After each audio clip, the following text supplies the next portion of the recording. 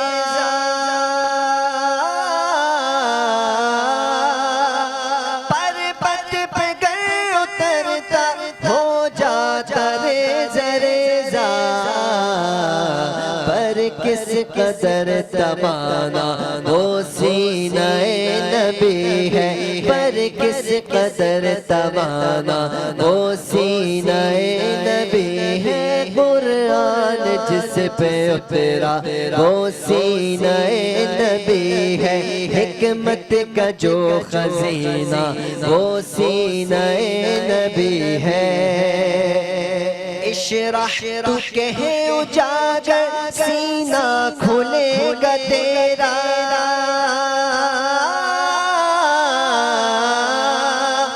اشرح تو کہے اجاگر سینہ کھلے گا تیرا،